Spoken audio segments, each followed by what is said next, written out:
It always starts with a laugh, but this time the joke could redraw the battle lines between royalty and pop culture. I feel like the focus is starting to shift off of me. Maybe in editing you'll fix it. These two are now an international embarrassment for the royal family, and I really, really do think that the time has come to strip the titles. But to the world, it's just, what has she been doing? Does she work?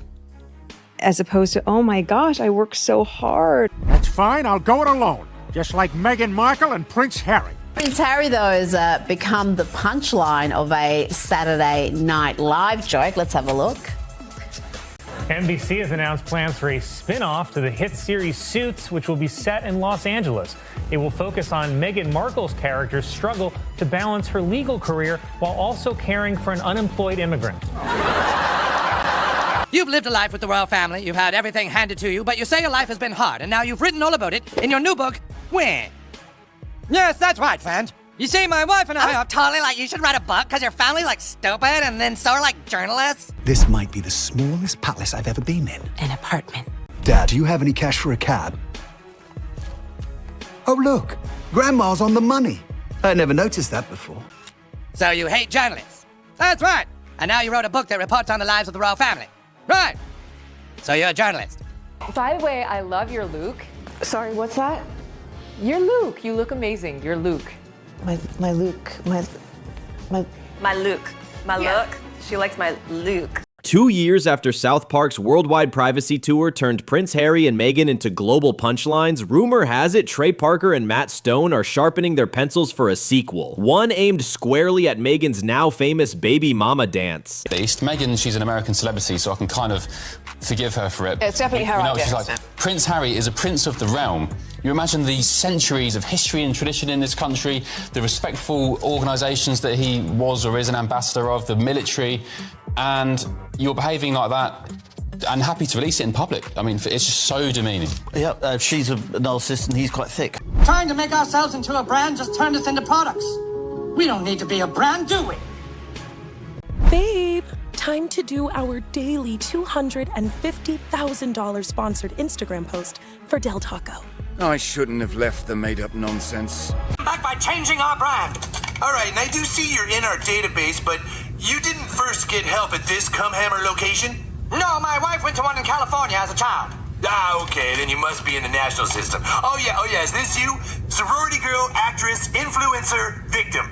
Yeah, that's totally me. Okay, I see, and then you added your husband to your friends and family account. You must be the Royal Prince Millionaire World Traveler victim. That's right. Built electric cars, he's going to Mars. Why isn't he even involving himself with Twitter? It would be like if the Prince of England gave it all up just to marry an actor from Suits.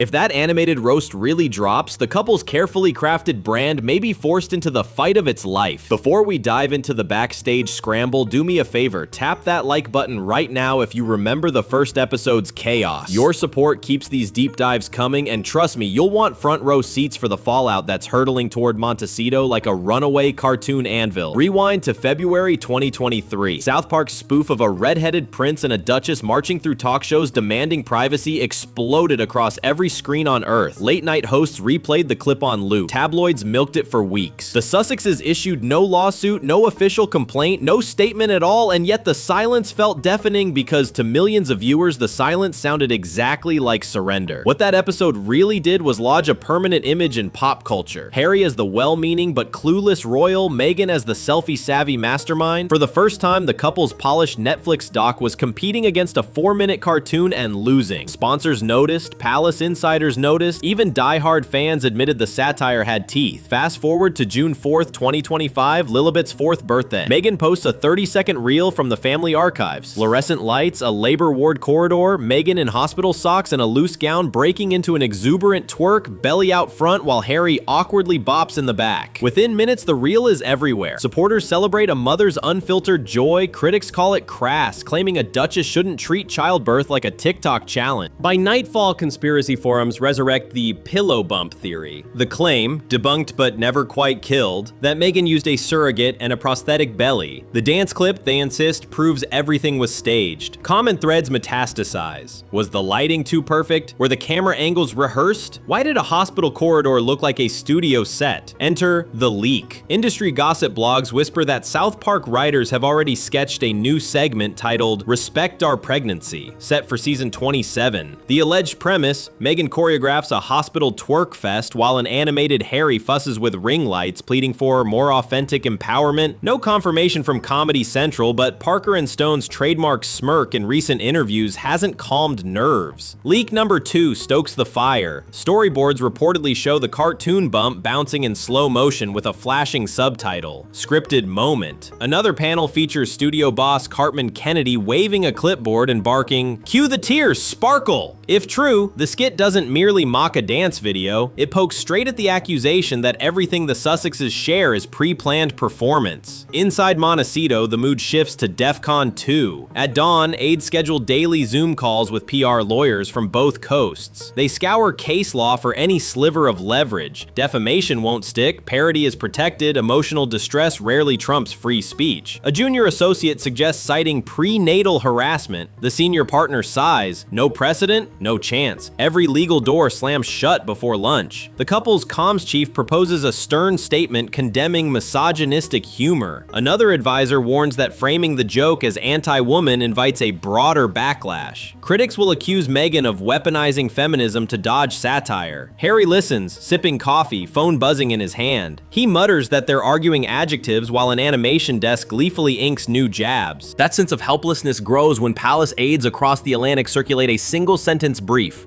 No comment on satirical programming. Translation: King Charles isn't riding to the rescue. Officials remember the uproar in 2023 and have zero appetite for another fight they cannot win. If the cartoon tarnishes the Sussex name, the Crown's official stance will be to look stoic and shuffle on. Still, the question of optics looms larger than any legal brief. Harry has spent months inching toward reconciliation. One discreet tea at Clarence House, one tentative joint charity idea, only to realize a second South Park thumping could reset the royal détente to sub-zero. Courtiers, half wistful and half amused, privately joke that the firm no longer needs tabloids to punish wayward princes. Parker and Stone do the job for free. Meanwhile, the internet splits into rival camps. Hashtag Prince Parody rockets up the X charts. Meme creators paste exaggerated ring lights onto every frame of the original dance reel. TikTok users duet themselves counting Meghan's twerks. Almost as quickly, hashtag Leave Harry Alone gains traction, calling the new satire punching down on expectant parents. The digital trench warfare guarantees one thing: when the episode airs, its ratings will soar. Brands do the math in real time. A European apparel sponsor of the Invictus Games emails Montecito. Could its logo appear only on venue banners, not athlete jerseys until sentiment stabilizes? A West Coast wellness startup quietly pauses negotiations for Meghan's lifestyle line. They like her empowerment vibe, but not enough to risk a backlash gif of an animated baby bump. Money, ever skittish, flirts one day and flees the next. Advisors outline 2 possible paths. Path 1, laugh it off, let the episode air, then post a short beachside video with Harry and Meghan smiling, saying parenthood makes everyone awkward dancers, then pivot to Invictus heroes. The upside, relatability diffuses satire. The downside, critics may replay any grin as proof they endorse the cartoon. Path 2, turn ridicule into cause marketing. Wait 48 hours, launch a campaign against online mockery of new mothers. Pledge ad revenue to maternal health charities. Upside, purpose over pride. Downside, skeptics will howl, monetizing victimhood. Either choice is a gamble, and the house odds favor the meme. Harry tries a third tactic, Hollywood networking. He dials producers who once toasted him at Netflix mixers, a studio VP who loved their docuseries, a Marvel alumnus fond of Invictus. The ask is velvet gloved. Do you know anyone at Paramount who can find out how savage this script is? Replies range from sympathetic silence to blunt reality checks. South Park's power, they say, stems from being untouchable. Leaning on studio favors is sprinkling lighter fluid on the flames. While the phones ring, lawyers draft what one staffer calls the Fortress Memo. It lists every failed strategy: defamation, privacy, royal protocol, misrepresentation of unborn children. The closing line is stark. Recommend reputational mitigation, not prohibition. In short, brace for impact. Someone photocopies the memo and tacks it to a corkboard in the war room like a weather warning. That war room looks less Buckingham, more Silicon Valley. 6 monitors track sentiment graphs in real time. When royal proxy pregnancy trends in Jakarta, a red bar spikes. When a British morning show host laughs at the leaked storyboard, a yellow flag flashes. Aides sip cold coffee, updating a Google Doc titled Possible Responses V18. Each suggestion is color-coded by risk. Green for low, red for probable backfire. Most cells glow scarlet. Across the Atlantic, palace watchers observe with cool fascination. Some whisper that another South Park lambasting could perversely help the monarchy. The couple's critics in Parliament argue that every cartoon caricature reinforces the crown's core narrative: duty above ego. If the public keeps laughing at Harry and Meghan's quest for influencer relevance, Republican sentiment stays on the back foot. It's brutal logic, but effective. None of that cures the pit in Harry's stomach when he thumbs through his private WhatsApp threads at 3 in the morning. A blurry screenshot appears, alleged animation of him adjusting a light rig while Meghan's bump glows like a disco ball. Underneath, a friend's caption reads, "Mate, parody or prophecy?" Harry types, deletes, retypes, finally sends, "Please God, no." Then he calls London, but no one picks up at that hour. Meghan's response oscillates between fury and focus. She orders aides to draft a statement condemning body-shaming expectant mothers, then scraps it, worried it reads defensive. She suggests hiring a legendary First Amendment attorney to signal serious intent, then remembers how last time the same attorney advised letting satire roll off their backs. By breakfast, she's pacing the garden, earbuds blasting a guided meditation on acceptance. Sponsors aren't meditating, they're calculating. An Invictus uniform redesign might cost 6 figures. The tech startup's delayed contract leaves a funding gap for Archwell's next project. One consultant raises the dreaded question: at what point does the Sussex brand slip from aspirational to adjacent punchline? The line, they agree, is thin and animated. While strategists debate, leak number 3 drops. A YouTube commentary channel claims to have seen rough cuts where the cartoon Harry accidentally live streams the hospital dance, begging viewers to smash that empathize button. The clip, real or not, racks up 2 million views overnight. Every new rumor becomes its own content factory, each factory minting jokes faster than Montecito can draft rebuttals. Someone floats the idea of a controlled early release, leaking a kinder scene to take the edge off. The plan stalls when Paramount's legal team warns all assets are locked. Any unauthorized leak triggers litigation. Montecito, already drowning in attorneys, backs off. Midweek, a senior accountant delivers sobering news. Crisis spending has burned through the quarterly PR budget. Another week of war room salaries, data scraping subscriptions, and legal retainers will require dipping into Archwell reserves. The Sussexes aren't broke, but optics of charitable funds covering a cartoon panic could trigger headlines of their own. Harry considers briefly an on-camera apology for the dance video. Friends veto it, and apology suggests wrongdoing. Meghan contemplates releasing unseen footage proving the dance was spur of the moment. Advisors warn that any video, no matter how spontaneous, will be dissected frame by frame until someone spots a boom mic in the background. The stalemate leaves one ticking clock: the rumored South Park air date. No trailer yet, but insiders whisper late summer. Each sunrise brings fresh anxiety. At Pilates, Meghan spots a stranger filming and wonders if it's another leak. Harry, grocery shopping, overhears 2 teenagers humming the South Park theme and abandons his cart.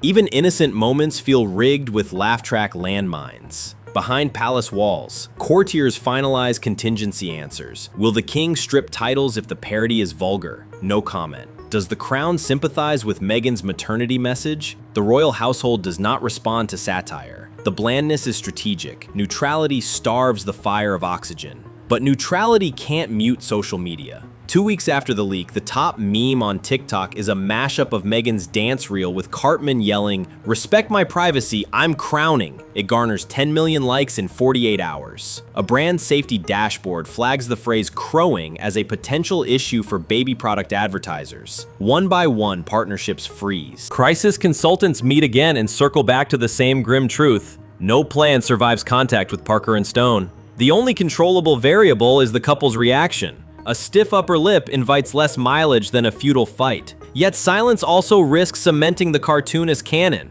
It's reputation chess, and every square carries a trapdoor. History offers clues. When Tom Cruise threatened to sue in 2005, South Park read the legal letter on air. When China banned an episode in 2019, Parker and Stone issued a mock apology that went even more viral. The formula is proven. Push back, and the ridicule mutates into legend. Harry's aides know the precedent. Meghan hates it. Nights grow longer in Montecito. One morning, Harry emerges for coffee and finds Meghan on the patio, phone dark, face calm. She tells him she's done doom scrolling. Let them laugh, she says. We'll outwork the noise. Harry nods, but the knot in his chest stays tight. For a man raised on military punctuality, waiting is the hardest mission. Waiting, however, is what the palace does best. Buckingham courtiers place discreet wagers on the episode's opening gag. The king focuses on Commonwealth tours, comfortable with the knowledge that whatever grenade South Park lobs, London will watch from behind blast doors. The monarchy's message is centuries old. Storms pass, crowns endure. The Sussex brand is only 8 years old, and storms land differently on social startups than on stone palaces. One viral sketch can shift algorithms. Algorithms shift sentiment, and sentiment shifts revenue. That's why PR veterans call this moment a single puncture threat. The wound might not bleed immediately, but it can swell until sponsors quietly walk away. Yet, amid the dread lies opportunity. Brands admire resilience. Audiences root for comebacks. If Harry and Meghan absorb the hit with a wink and re-center on Invictus, mental health advocacy, or children's literacy, the narrative could pivot from mockery to maturity. The question is whether pride will yield to long-game strategy. And there's a deeper debate brewing beneath the streaming headlines. Where do we draw the line between fair parody and punching down? Is mocking a labor room dance clever social commentary, or a cheap grab at ratings? Does the First Amendment's mighty shield absolve storytellers of empathy, or is empathy a luxury we surrender when public figures hit post? The answers are messy, but the conversation matters, because next week the target could be someone else who thought they were sharing joy, not setting themselves up for an animated takedown. Which brings us to you. Should Harry risk a self-deprecating grin, or would any reaction just pour jet fuel on South Park's bonfire? Drop your take in the comments. You might spark the next episode of this saga. And if you want every insider twist as soon as it drops, slam that subscribe button right now. The cartoon may be locked in an editing bay, but the true punchline is still up for grabs, and you won't want to miss how the story ends.